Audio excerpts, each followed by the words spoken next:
My name's Sasha Pete, and I'm joined by a fantastic individual, a Heidelberg legend, and this man played many games in between the sticks for the Socceroos. None other than the great Jeff Olver. Welcome, Jeff, to this conversation. Thanks very much, Sasha. So tell us, Jeff, how did you fall in love with our great game? Again, I was born in the 1960 and from immigrant parents. My mum and dad came out from Scotland.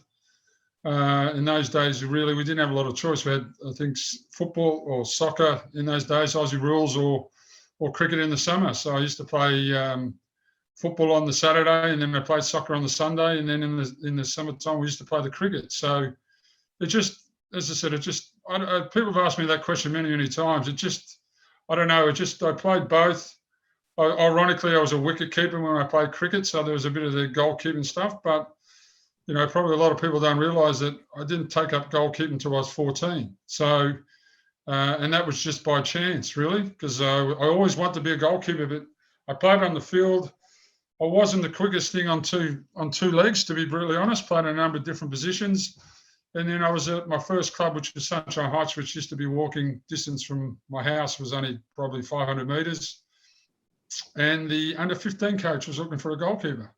So I said, I'll go in. So I put my hand up, and that was the start of the journey, as I say. So I ended up playing 1 year in the under-15s, and then I can't remember why it was about, but then there was another local club called Albion Rovers, which used to be predominantly a British club, had sort of English and Scots, and Joe Doherty, that probably a lot of people out there know, he was my team manager.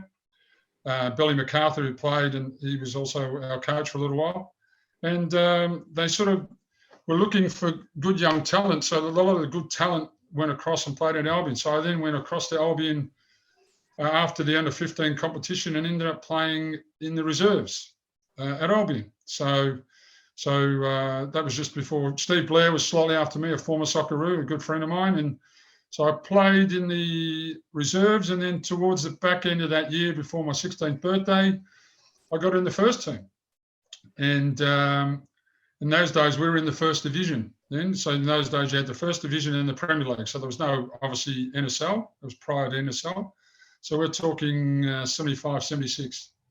So I played a number of games, and in those days they had in the lower leagues, they had what they call the Federation Cup. So cut long story short, we ended up playing down at Miller Road down there against the old Altona City, who were a big club in those days. Won the semi-final, and we ended up going to Wembley, going to Box Hills ground. So we ended up going to Wembley and played in the final, and we beat Springvale City then, who was coached by Tony Dunkley, the former CEO and so on, who passed away a few years ago, and a good friend and mentor of mine, a gentleman by the name of Tim White, who unfortunately passed away last year as well. So, but they were the two coaches, and that was sort of like the start of the journey. The following year, we played in the first division, and we ended up winning the first division. And we had people like Kit Greekin, whose son Chris played a little bit, and we had Stevie Bear played. A guy called George Marcoussis, Nick Marcoussis' uncle. So I was a pup. I was 16 years old, had long hair, didn't wear gloves and goals, and we ended up winning the first division. So and I had a fantastic time there. So it was a great club. Was good to me. We used to. It's quite ironically, there's a guy by the name of Michael De Silva who was a good player. We played in the state teams together. We used to ride our bikes to training. And then we chain them up on the fence, and then we train, and all these guys, and then after a game on a Saturday night, they used to have the discos and all that, and there's me, non-drinker, we're in there with all these players. So it was a fantastic sort of breeding ground for me. The following year, we won promotion, so we ended up going into the Premier League. So the club said to me, Jeff, we want to talk to you about a contract. I went, okay, yeah, beautiful contract. So, Jeff, what we'd like to do is we'd like to give you $6 for the first half of the season. And then if we're doing well, we'll top it up to $50. Now, $50 in those days it was massive amount of money. So anyway, we played, and we got to halfway during the season, and then we were sort of mid-table, and then they came to us and said, sorry, Jeff, we've run out of money. So I never got my $50 bonus, and then that was really the start of the journey. In those days, I had state teams. Mhm. So the state teams in those days went from virtually under 13s all the way through to under 18s. So I got picked the first year in the first division I played. I got picked in the under 16 team. I was the number 2 keeper, and we played at a HMS Syllabus down in past Frankston down the coast there. So they had the tournament there, living in the barracks and stuff there as we were. And then when we got to the Premier League, I ended up getting picked in the under 18 team as the first keeper. So because of my age, I was a late developer because I'm born on Christmas Day. So I was what they call late developers now. I then ended up playing 2 years. So the second year was probably the turning point of my career. So I tell this story quite a lot, but we went away to the national championships and lost the final to New South Wales, and they had Greg Hall in there. Greg Woodhouse was the goalkeeper, and myself. So we had George Christopoulos, Eddie Krinchevich, Alan Davidson. They were all in our state team. So we had a reasonably decent state team. We got beat in the final. But there was a conversation I had with the gentleman, and we still talk about it these days, 40 odd years later, at flying home in the plane. I sat next to John Dimpsis, who was vice president of the old VSF for over 20 years, and was involved in the Bradley Report and a number of other things through football. And I spoke to John the other day, and he says on the way back, he says, "What are you doing next year, Jeff?" And I said, "I'm not really sure, John." And that was just the start of, I think it was the second year of the National League, 78. That was the second year. I think 77, 78 was the second. 77 was the first year of the Phillips League. So he said to me, "Listen, I know a lot of people at Heidelberg. Would you be interested in going across?" I said, "Well, I'm happy to talk to them, John." So anyway, we cut a long story short, before my 18th birthday, I ended up signing with Heidelberg. And then I was lucky enough to get picked in the first Australian under-19 team, which obviously Rudy Gutendorf, they brought him out to, and then you look at that team that we had was, again, Eddie was part of that, George Christopoulos, Alan Davison. You look at the boys, Greg Woodhouse was part of that as well, and all the great players, New South Wales, and then interstate as well. So we used to have to go, we had to go out to Parklea before Parklea was like going to the bush. They used to send us cab charges. Then we ended up going out there for training. I remember, I tell the story where we got cab charges. So I think we had 8 guys from Melbourne got picked. So we had 4 in each cab. And we rolled up. We remember rolling up. In those days, you just parked on the mound on the hill, So we were late because of the plane. And I think that day was over a 2-hour drive. And I remember we get out the car and all we could hear was this guy going, "Schnell, you dumb cops, run, you must." And Gutendorf was going off his head at the kids, and we were looking at each other going, "What the hell is this?" This is Rudy. This is Rudy. It was Rudy, yeah. Rudy Gutendorf was going. Joe Vlasis was his assistant in those days. He would have been super quiet. He was a great man, great coach. As I said, only spoke when he needed to speak. And so we ended up playing in the first under-19 team, and then that's when the journey started, really, for me, in regards to Heidelberg.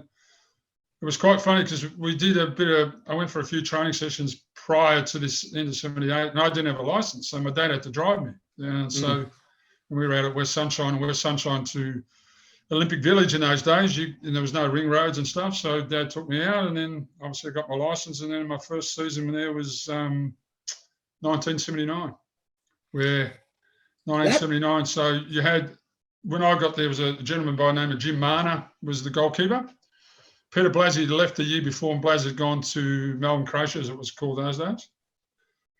And so we sort of did the pre-season, and then all of a sudden the club said, "Oh, we're going to sign another goalkeeper." I said, "Okay." So they ended up, the only reason they did that, the story goes that South Melbourne ended up signing Peter Lormitz from Preston. Yeah. So in those days, I think they spent, what they spent on Peter Lormitz in those days in Jakobanovic, you could buy a house. So they ended up, Heidelberg ended up paying $20,000 in those days for Jakobanovic. So Jaka came, Jim Marner, who was from Scotland, his wife was homesick, and they ended up going back. So I ended up being the number 2 for the year in 79. So I sat on the bench to Yaka, but in that team when I was there, we had, in the starting 11, we had 7 internationals, and that was Star-studded. It was unbelievable. It was just a great learning ground for me, because in that time, so you had obviously Jimmy Campbell, you had Gary Cole, you had Jamie Payton, you had John Eisendorn, you had Jimmy Rooney, and then you had people like Pat Bannon, Bobby Proven, Jim Tansey was an international in those days as well, and Arthur McMillan. So we had sort of the British content there. And then the young ones was myself, Charlie Yankos, Andrew Bazikas, Theo Salamides, who all went on and played for Australia as well. So that was 79. So I was on the bench. I remember one of the games against South Melbourne. We were playing against South Melbourne, and again, I had the long hair in those days, no moustache or beard as I've got now, because I can't grow it on the top of my head. I've got to grow it somewhere. But and we played South Melbourne at the old Olympic Park. So we're playing, and the crowds those days, people, probably don't realise we used to get big crowds, and there was 25,000 at Olympic Park, and we ended up beating South that day. In the late 70s, early 80s, we sort of had the wool over South, and that changed towards the later part of those generations. And we went into change rooms, and then those days the crowd followed in, and everybody's coming up to me and they're putting notes into my hands. So the crowd was so excited, they were giving us money, and I'm sitting back going, well, because I was on a reasonable contract in those. I think my contract was, it was something like 350, 250, 150, which in those days was a reasonably good wage. So that was sort of 79. We were very competitive, and then as I said, I sat on the bench for a year, and then the following year was when the door opened up for me in 1980. So halfway during the year, Heidelberg ended up selling Jakubanovic to Derby County. So how cool is that? The spectators coming on, because they working class people. Just run into the change room. They're so happy because you give them. Well, again, if you speak to the generations before me. I mean, when my mum and dad came out, they came out in the 50s, and where I lived in West Sunshine, there was a big Anglo-Saxon, Greek, and Maltese community. It was predominantly a lot of Maltese kids and Greek kids, and it was just a way of the communities getting together. The George Crosses George Cross in those days were massive. They had big crowds, and then you obviously had Heidelberg, and you had, as it were in those days, called Alexander. And then you had obviously South Melbourne Hellas, and obviously Melbourne Croatia. So it was just a way, and everybody you speak to, even the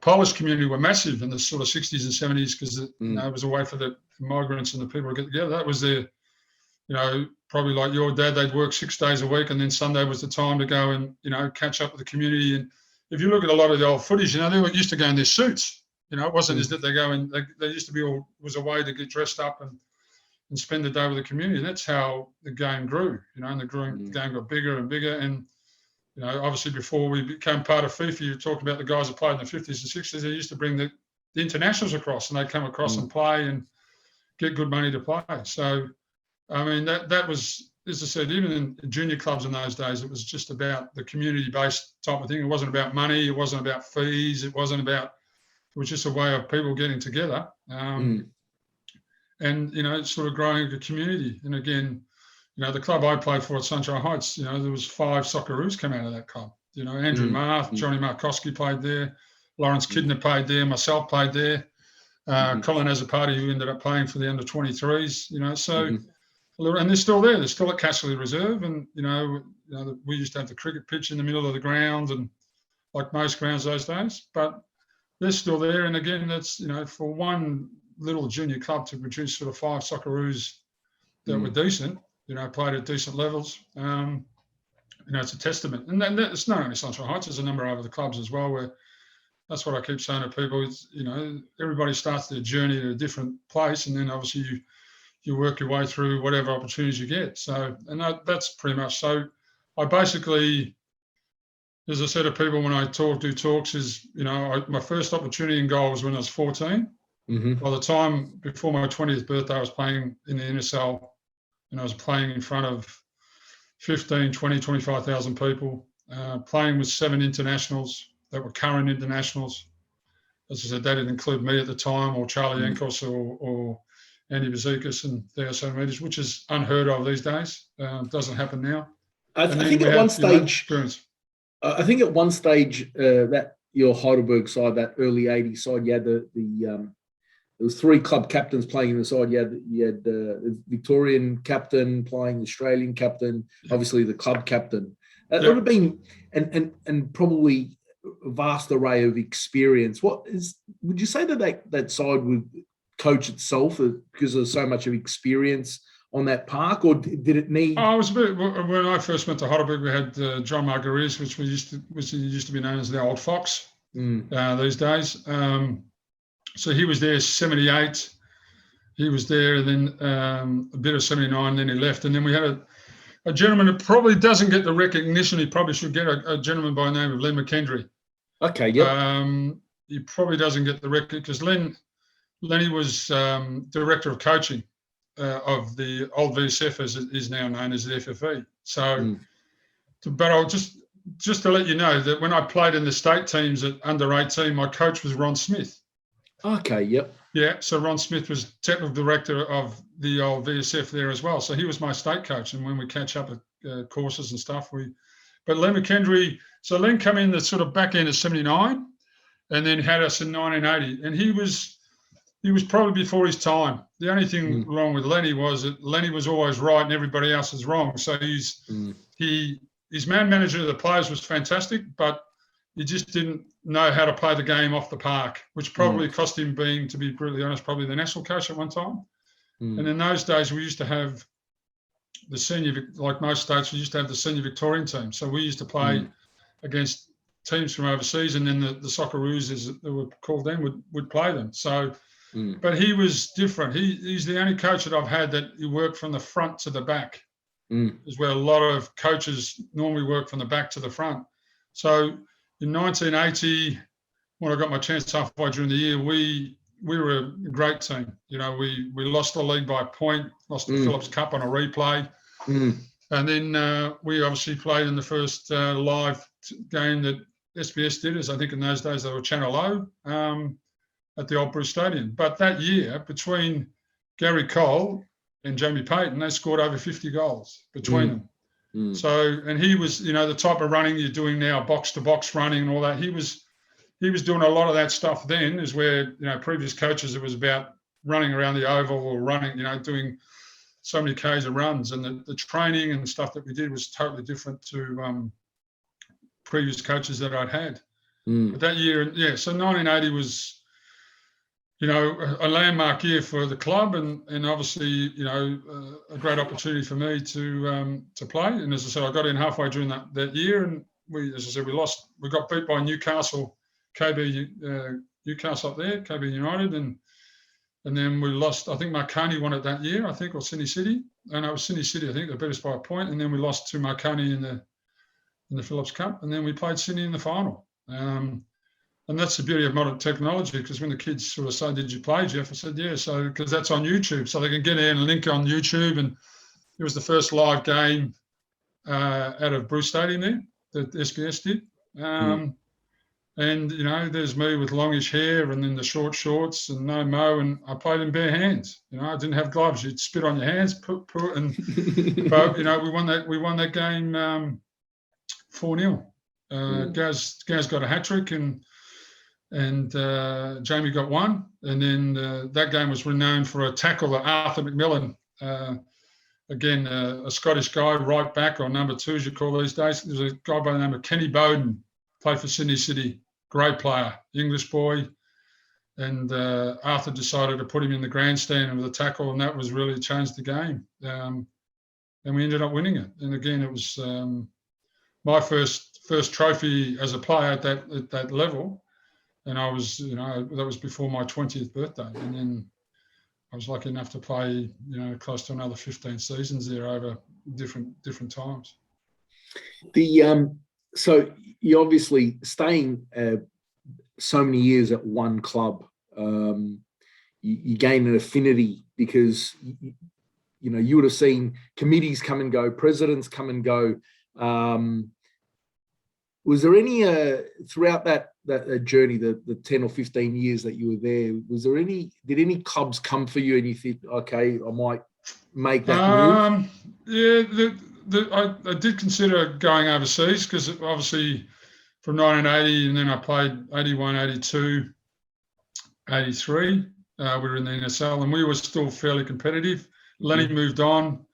Lenny went on to Zebras, then coached Juventus. A few players moved on. Jim Tansey was our coach there for a couple of years, but we still had Coley in the team. Jamie was in the team. And then you had the younger ones like Joe Angeli and Charlie was still part of that team before Charlie moved to Adelaide. Yep. So we were fairly successful then. There was a rebuild probably mid-80s with Brian Garvey. Brian Garvey came in, so he brought a lot of younger players in like Steve Marley, Michael Valentine, Scott Patterson, who was part of the training squad for the Socceroos at one time. And he sort of rebuilt the team. So, you're sort of going, well, so there was no reason to leave because we were still playing some good football. In that day, we were still getting paid, reasonable money to do what we do. In those days, you were getting, signing on fees and that type of stuff, which is, what I call the old brown paper bag and that type of stuff. And there was still we obviously had the home at the village there. Ironically, we used to train behind the grandstand because we didn't have lights in those days. So, the training facility was fairly average. Yeah. So there was no reason. And then, sort of around 83, then was probably the change in my career, the next level, because my dad was, little anecdote, my dad was from Scotland and, a great man. And we set up a little goal in the backyard. So we had a goal in the backyard and then obviously we had grass and at the end we used to wear the grass out. So we put became like a sand pit. And Dad used to kick balls at me all the time. Come on, son, I have to get my goalkeeping gear on. We'd go out and we'd kick the ball, and I did that until I left home. And but he was a great influence. But then in about 1983, they brought Jack Riley in as the goalkeeping coach and my number 2. So if you look at some of the old photos, it's me in the gear and Jack was there. Jack, I think at that time was about 38, 39. And that was the sort of the changing of me because I worked hard, but he really taught me another different work ethic. And again, I had him for 2 years. I think it was 82 to 84, I think it was. And then I got, I managed to get a call up eventually to the national team. But that was sort of the changing for me. And being around people like Pat Bannon, God rest him, he passed away not long ago either. And they just used to protect us. There was just that they're like father figures. We go into the change rooms and, I'm quite a boisterous type of man now, but me and Charlie Yankos used to walk in and do our boots up and then just go out, not say anything. It was different sort of era to what it is now. But that was the thing. And then I just stayed there because I kept playing, got the games, and then I moved from Heidelberg in 87. So prior to that, I made the national team in 1984. I didn't get chosen initially because those days they picked an A and a B squad. Yes. I don't know if you remember that, Sasha. So there was an A and a B squad. And so the 4 goalkeepers were picked was Terry Greedy and Big Tony Bazzano were picked for the A team. And Peter Lormitz and Tony Franken were picked for the B team. So I missed out. So there was a little bit of controversy saying, well, Jeff Olver's playing well, but why isn't he being considered? And again, opportunity comes along. So is that that squad where Loomitz did his shoulder correct early on in the training camp? He got okay. It was the first training session at the old Middle Park. So I was quite disappointed I didn't get picked, and everybody said I should have been picked, and the media and everybody was saying, well, why isn't Jeff Olver being picked? And then there was the story goes, the first training session at Middle Park, Robbie Dunn collides with Peter Lormitz, and Peter Lormitz does his shoulder. So I then get a phone call saying, Jeff, we used to stay at the Royal Travel Lodge down in. So I got the phone call, came in, and then I was part of the B squad. So I played in that tournament. I played 2 games. And one of the games was So I played 2 games, and then I eventually I went from initially being number 5 to number 2. My club form and my international form, I played 2 games. I played my first international was against China at the old Lang Park. Mm-hmm. And then I basically went from number 5 to number 2. So then Frank picked the squad in '85 for the World Cup qualifiers. Obviously the Oceania, we had Israel, we had obviously Taiwan and New Zealand. So I then ended up being the number 2 to Terry Greedy. But as I say to people, if Peter Lomas didn't get injured, mm-hmm. and Tony did well, and Terry did well, and Tony Pisano did well, then I may have not got my chance. So you sort of, I keep saying to the girls and the boys these days, it's about opportunity. So when the opportunity arises, you've got to be able to take it. And in my case, I was lucky enough to do it, and then went to, the number 2, which was great. And it was interesting. I think that game in Israel where there was a collision. I think 1985. So I think flash. You've done well there, Sasha. You've done a bit of homework, which is good. So no, that was another opportunity. I remember we went to. I'd done a little bit of travelling then, but not a great. Most of it was interstate but not a lot of international travelling. And I remember we had to fly to Greece. So initially, what we did is we had to fly to Greece, and then we had to fly from Greece to Israel.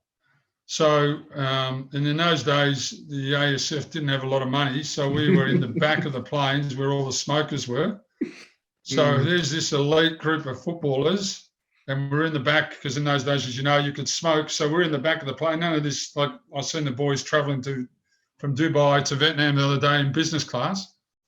So it would have been like a nightclub, yeah. Oh, well, it was just, people sitting in the back there just smoking. And you know what it used to be like when you used to go to nightclubs, you come home, your clothes would be stinking, you leave them in the laundry and, have a shower and then go to bed. So we travelled, but the thing was, it was so different. We flew into Greece and then we had to fly from Greece to Israel. In those days, as you probably know, there's some massive issues in the Middle East with, planes being bombed and the airline was Air Allah, and they were regarded at that time as the safest airline in the world. So we had to fly from Greece to Israel, but to get to Israel, you go over water. So we're on the plane and I'm on the window. So, and again, we're all a little bit nervous. We got to the airport 5 hours before the trip, because what we had to do is we had to bring our suitcases or bags. We had to then unpack them in front of people. They then would take our bags away and x-ray them. And then we had to pack it all again in front of them. And then they would, so secure, put them on the plane. So we're sitting on the plane, and I'll never forget this. I've told this story many times, but we're sitting on the plane, and as the plane is taxiing out, there are 2 armor guard, like tanks, the little tanks, following the plane out. And I'm sitting there going, I'm on the wing, sitting on the wing, going over water, and I'm thinking to myself, Jesus Christ. Now, I'm not a really religious man, but, you're sort of asking the big fella to look after us. So as it's taxiing, they then follow the plane to the runway. Oh, wow. So as the plane is taken off, these guys, not behind the engines, but they're running beside the plane as it takes off. So we fly into Israel. And we end up obviously staying at Tel Aviv. But again, before you got on the bus, they've got the mirrors underneath the bus to make sure there's no bombs. And then you've got Secret Service sits in the front. And then we had like a motorbike escort to the hotel. And the hotel we're staying at was a beautiful hotel down in Tel Aviv near the water, the Hilton Hotel at those days it was. And we ended up staying there, and then it was interesting because then we went to training. So the game was at the Ramadan, and we were just outside. We trained at the outside pitches, but what would happen is then again you had people there, guards. So the pitch, you had the pitch, but the pitch was the barbed wire fences, to keep people out. So it was fully fenced. And then we trained, and they would be there with their automatic machine guns and all that type of stuff, which was training. And you probably heard the story where the Frank Arock, God rest him, I got lucky enough to speak to him before he passed, which was great. Got sent off, I think. Yeah.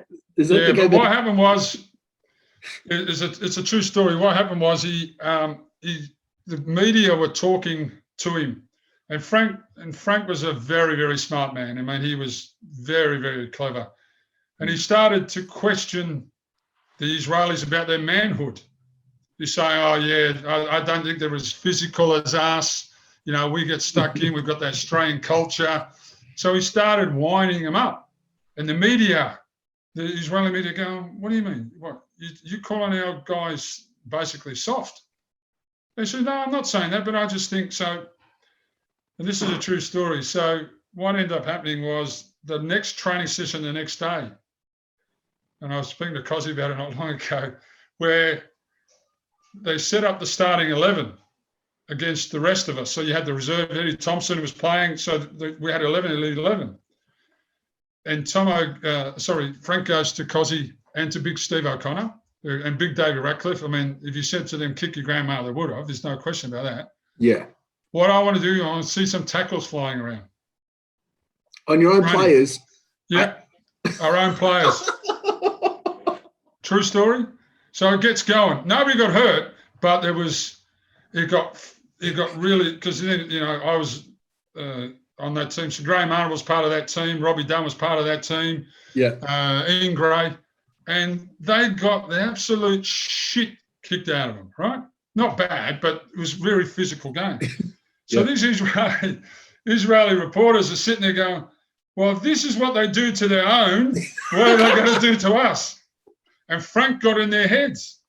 Yeah. He got in their heads. And then that was Frank Ora questions the Israeli manhood and all this. So he was just playing mind games. And then we trained. And then obviously the day of the game, again, escorts, we got obviously in, and we got there. But in those days, the supporters were in there about 3 hours before the game, you know, and singing war songs. So they had people that would have gone crazy with flags, singing war songs.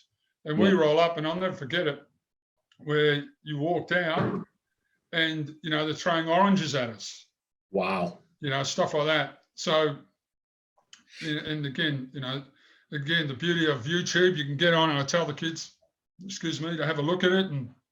And that was, for me, that was the start of make or break of my international career, really. Basically, you know, the game, Frank got sent off because the guy that was the referee was an Italian, but Frank didn't think he spoke English. Okay. So Frank gave him a few what-fors, a few expletives, and he got sent off. So he got sent behind the barbed wire, standing on a chair, and then you had Eddie Thompson obviously took over, and then you had Ian Gray, who wasn't a sub, he was on the bench. So Ian Gray was doing doggies, getting instructions from Frank and going back. So you know, so it was. But again, we're talking 60, 70,000 in the Ramadan. Yeah. The noise, I hadn't experienced anything like that prior to that game. Yeah. And then we basically the game goes, and around about the 35 minute, because every time they attacked, you couldn't hear people. Like, I got a big voice, and, you know, you couldn't hear people a metre away. So the ball got played back, and it was Graham Jennings was running this way. Terry Greedy was running this way. Yeah. Terry called. Graham didn't hear it. Anyway, Flashes ended up putting his knee and splitting Terry's head open in the 35th minute. So then they say, Jeff, you're on. So to say I shit myself was probably the understatement of the year. But again, I'd only played 2 internationals. Then I played a club game against, I can't remember. And then my first one was a China, Lang Park, as I said. Against Udinese was my second one at the old football stadium in Adelaide. And so anyway, cut long story short, I ended up coming on, and I'll never forget it. And as I was running on, Kenny Murphy came up, because Kenny Murphy used to be Frank's lieutenant. He was just his lieutenant there. I mean, you had Cozzy and Steve O'Connor, and Joe Watson and people like Alan Davidson and Graham Jennings and all that. But Kenny was the lieutenant. He controlled it. He came running over to me, and he whispered in me, he said, just treat it like a big Heidelberg South Melbourne derby, because he was playing at South Melbourne at the time, because we used to play in big crowds. So we got to half time 0-0. So I touched the ball a few times and that sort of eased, and then we went in. Doc Corrigan was our doctor at that time, great man, another great man, in service to the game. And he was stitching Terry up, but he split him right open. So we went out after half time and we scored 2 goals in 5 minutes. So David Mitchell scored and Cozzy scored. Cozzy scores a great header and Mitch scores. So we're 2-0 up. And then they came at us. And again, you know, Sasha, it was just the noise. Like I'm shouting to Charlie Yankos more than a metre away, couldn't hear me. And it was just unbelievable noise. So basically they scored, they got it to 2-1. And then as obviously the older you get, the better the story gets. The save that I made from Dale Davidson really late in the game. So it was like, a through ball. I'm coming this way. Davo doesn't hear me, heads it. So I'm going this way. Davo heads it this way. And then somehow I've managed to turn in midair and touch it away. And great save. Yeah, great save. The cut long story short, we ended up winning the game 2-1, which was fantastic. Then we went back into the change rooms, and obviously we celebrated, and as we did. And then obviously they weren't happy because they had a few guys that were playing in Belgium. They had Cohen playing at Liverpool and a few others playing around the world. And so trying to get out of the place was near impossible. We were relying on the floor of the bus to get out because they were pounding our bus. Wow. Yeah. So we were on the bus. We were on the floor of the bus, and they're pounding the bus like we're trying to get out. So they went mental. We went back to the hotel, and then obviously we had the return game. So then what happened after that? Terry, it was a couple of weeks prior to the next game, and then Terry ended up playing against Israel in the return game, which was 1-1. And then we played 2 games against Taiwan. So I played in one of those games to get my sort of like my 3rd cap. And then that was the changing of the guard, really. I then ended up lucky enough to then become the number 1. And obviously we went to Wembley. We went to Hampden Park and played against Scotland in the qualifier. And then, it was, and it was unbelievable. So again, I've got it here. I've got the program of that game in 1985. I'm just trying to think where I put it. So I've got this program of the game, and I still got it. So it's 1985. It's nearly 40 years old. So again, you look at the team: Sooner, Strachan, Dalglish, Leighton, Atkin, McLeish. So they had Malpass. Ferguson was coaching. Yeah, Ferguson was coaching that. Yeah, well, Ferguson coached that because obviously Jock Steen had died previously, and he had a heart attack apparently in the tunnel at one of the games, and then Sir Alex at the time was coaching Aberdeen, so he ended up taking the national team. So unfortunately, we got beat again. Hampden Park, full 60,000 people, unbelievable. We did okay, but Cooper scored and McAvaney scored, and then obviously we did the return trip.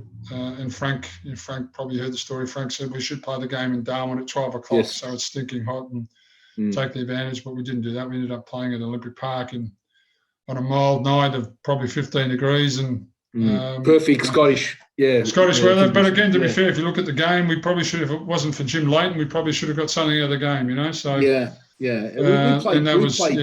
we played well that game, and we probably could have got a couple of goals. Cozzy did well, and Jimmy Patikas could have scored. Jimmy Patikas scored, nearly scored. Oji Ajarkov as well. So Jarko had a ping that. How did that not go in? But obviously the quality side, So unfortunately we then obviously got knocked out, but that's how it was in those days. We were in Oceania, and then we only got 2 games, depending on whether we were playing somebody from South America, or in that case, why it was Scotland, I don't particularly know. But I was lucky enough. In 1998 to catch up with Sir Alex, and that was sort of a bit of the icebreaker. I ended up catching with him, managed when he was obviously at United, and through Tim White, who looked after. Tim White was my boss at the old VSF or FFV, as they call it now, and they become friends. And when I went across to the UK with the wife, he teed it up, and we ended up watching United train, and I ended up spending 15, 20 minutes with Sir Alex Cool. in his office. So that was a nice thing back in 1990. But again, the icebreaker, I said I was part of that team and played against Australia. So it was good. Those were the days when Murdoch was trying to take over United way back in 1998. Yeah. So it was great. Who did you room with? Who was the person that you roomed most with? Me and Charlie Enkos. Obviously, we've been mates. The Heidelberg connection, yeah. Well, again, he was a West Sunshine boy, just lived down the road. He played his junior football out of Polonia. And yeah, so when Charlie was in the squad from sort of 1983. He was initially when Frank took over from Les. Charlie got in the squad, and we were roommates, right through until my international career finished in 1990. So we roomed all the time. He then obviously got promoted as captain. So he was my roommate right through my sort of international career. And again, we still, we're good. We're still best mates. And I spoke to him the other day. Obviously, he's in Sydney, and he's been there for nearly 30 years now. So you obviously had so many great defenders in front of you that held that line. And I think your greatest skill was your communication. I think I had the big sort of booming voice. But people probably don't believe that, but as a kid, I was fairly shy. So I was a shy kid. So that was just something I developed, organising and talking, and that was just part of my game, which made it easier for me. We try and work on that with the younger goalkeepers and even the outfield players, because they tend to be a little bit quiet these days, a little bit quieter. But, if you can it's part of the stuff that we work on with the kids. Because if you can, again, a great example probably in the goalkeeping is probably Melissa Barbieri. She's a great example of, having worked with her as a sort of over the journey as well. She's, she's like having a coach on the field. I mean, she's, she helps him out when she was in the Matildas, and obviously she's still playing and doing some work at Melbourne City and playing in the NPL, WNPL. So that's a great advantage if you can do that. And again, understand the game and read the game. That also helps as well. So from my perspective, that helped, trying to stop things happening in front of me before it was too late. So that's sort of stuff. Because kids, obviously, the kids of today are very good on computers and iPads and all that, but not a lot of interaction sometimes. So we do a lot of work on that. And of the, if you could name a back four that you played with, so we'll limit it to the. So have you ever thought about they all brought different. I mean, when I got into the national team, you look at the national team when I was Davidson at right back, Graham Jennings at left back, Steve O'Connor and David Ratcliffe. So you had Davo and Flash were quick, and then David Ratcliffe and Steve O'Connor, Rocky, they were going to let nobody pass. And then you had Kenny Murphy in there, had Joey Watson, Jinky as he used to create a lot. Then you had Davey Mitchell up front, and you had Cozzy, and then those days myself and Graham and Alborn on the bench. Robbie Dunn was on the bench. Ian Gray was on the bench. So the thing was about Frank would give players, 2 games normally at international level. If they could do it, you got opportunities, and then you look at the team that, the team after the 86 qualifiers, the next one when we tried to qualify, 87, 88, we went to the Olympics and then the Bicentennial Gold Cup. You look at the players who were in that team. We had some, the Petersons, the Krinos, the Krinčevićes, the Farinas, the Arnolds, the Slaters. Our generation was probably the first generation of Australian-grown players. Prior to that, most of them were coming from overseas, as we discussed earlier, is where we were the first lot of homegrown, obviously from migrant parents, but we were the first, that sort of group, we were the first homegrown, and even, to be fair, even when you talk to the golden generation, Craig Moore and that, I've run into him and a few others, they really appreciate what that generation, because they were apart from probably Joe Marsden and Craig Johnson, then that was the start of people going overseas, like Eddie went overseas, Farina went overseas, Arnold went overseas, Oscar went over, Mickey Peterson sat on a bench at Ajax with Johan Cruyff, so you look at those players. But, the people like Steve O'Connor and David Ratcliffe will probably be the first to admit they weren't the greatest players in the world, but, they filled in the piece of the jigsaw puzzle that Frank needed from him. And again, they did a marvellous job. And then again, they've obviously, especially Steve, got involved in coaching at the IS and started to develop the next generation. So, yeah, it's hard. Again, there was so many, and even at club level, I played in front of Pat Bannon and Jim Tansey, you had John Eisendawn, you had Arthur McMillan, Jimmy Rooney, Kenny Taylor, I think he spoke to the other week. King Kenny, as they used to call him then, Jimmy Campbell, Jamie Payton, Gary Cole, Andrew Bezikas, Theo Salamides. The list goes on and on. As I said, I was lucky enough to probably, in my opinion, play, with some of the greatest players that's ever played the game, but unfortunately, we had to work.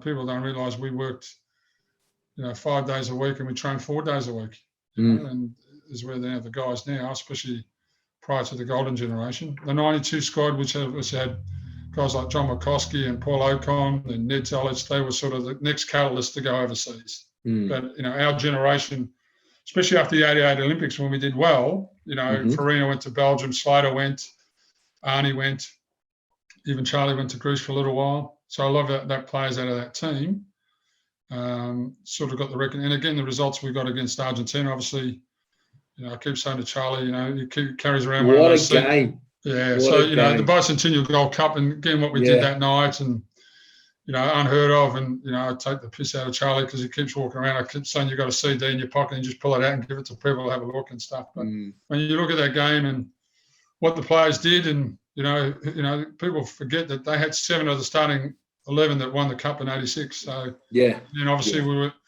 I was honoured to play against, the next generation of Brazilians that went on and won the World Cup, in 94, the Romarios and Tafarels and Mullers and Blancos and all that. So you sort of tell stories and go, really, Romario was, I played against him 3 times, he scored 5 goals, he's just a hat-trick in the Olympics and won Olympic Park and won it. But, that was, when you strip it back and then look at the amount of training and time, you look at, as I said, I'm involved in an A-League team at the moment. I mean, the resources that Melbourne City have got, players want for nothing. Sydney FC want for nothing. The Australian team want for nothing. You travel, they're in business class. They make a World Cup, they get apparently a couple of 100,000 for making the World Cup. We used to get $100 a day playing for Australia. All right, our accommodation, our flights were covered, but we used to get $100 a day. So it wasn't for the money. It was just with the opportunity to play for your country. Yeah, the honour and the glory. As I say, it's and that from my perspective, from the time that I took up goalkeeping, within 10 years, I'd gone from goalkeeping at Sunshine Heights to standing.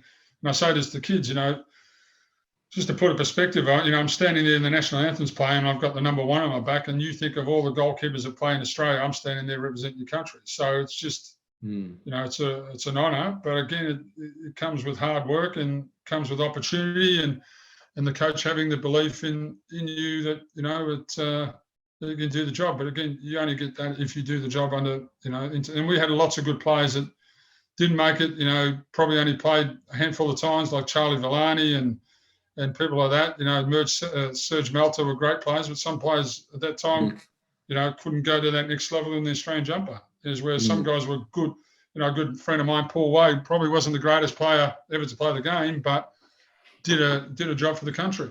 Yeah, and what an engine he had. Unbelievable engine's great in the air. He ended up being captain of Australia as well. Nearly 90 caps, I think. So, so that sort of, as I said, our generation was the first generation of people born and learnt the game, and then we had good coaches like the Ron Smiths and the Tim Whites, and and obviously when Frank got involved and the Eddie Thompson, so it was great. The one thing that that your generation had is obviously the having to work all day and then lace up the boots and train. So you're half knackered. It's one thing, obviously, but it gives you something else. It gives you that grit. When you see so many young players today, not to judge all of them, but might not have that grit or be a bit soft when the going gets tough. I just think, again, we're probably, my generation, on the other hand, is probably, partly to blame, because basically when we became parents, we made sure our kids didn't go without, is where our generation, if you had a pair of boots, you probably try and use those boots for 2 years. If you had, so it wasn't a case of, if you look at the generations today, you see them now, kids running around with boots on and got their names on their boots, or they've got their names on their gloves. So, it's a catch-22, but it's, people doing well. My dad and your dad probably weren't in a position to go and buy, if I got a hole in the boots, you'd strap them up, or you had a pair of jeans, you got a hole in, your mum would find another pair and cut it and patch it up. So totally different mentality to what today is, because most people, not all, but most people don't want for anything. So, if they need a new pair of boots, or again, they need to go somewhere else. So we sort of had a mentality, and I don't want to be rude, but I think, Arnie coming back in and Ange coming back in, but that sort of 10 to 12 years when we had the foreign coaches and the curriculums, it's sort of taken away that Australian DNA. We weren't the greatest, we weren't the best team in the world, but by Christ, every time we went out and played, you look at the results, the result we got in the Olympics when we beat Yugoslavia before it got cut up, they were favourites to win the gold medal. We beat them 1-0 and, Frank Farina scored. And in that time, it made world headlines that these people from Australia. So we had a DNA, which we had, the generation after us had the golden generation, but then obviously the wisdom of the FFA at the time decided to go down a different direction into the Dutch mentality. And I think that, personally, I think that's had an adverse effect on what players we're currently producing at the moment compared to what we used to. Yeah, I agree. You've coached for many, many years subsequent to your playing days. And now you've got the opportunity to coach there, like you said, in the academy at City. When you're speaking to that 14, 15, 16, 17-year-old boy or girl, what advice do you have for them trying to make that transition to senior football? Well, again, it's about balance. So the world's a little bit different from when we were growing up. We used to go to school, and most kids probably got to year 10, year 11 and could go get a job because there's lots of work. The world has changed a little bit, where there's a lot of kids go to private schools, which then obviously is very expensive for parents. So there's an expectation. So for me, the key is balance. You've got to have that balance between really family is crucial. School is crucial. Obviously, at the moment with everything we're going through, I feel sorry for parents that have got sort of the kids in that age group, because they're basically like we are. We're doing a Zoom meeting, but these kids are on there every day. Especially in Victoria, we've been well over 200 days of lockdown. I think it's 220 odd days now. So, but again, it's just about preparing and making sure that the analogy I use, it's like building a house. They build the houses, but the materials have changed, but the foundations of the house haven't changed. Everything's been, let's lay the foundation. So again, the key is to lay the foundation with balance. So, work on things that you need to. And then when the opportunity arises, my international career could have been over after 3 games. So if I went on against Israel and we got beat 5-2 or 5-1, then my international career could have been over in 3 games.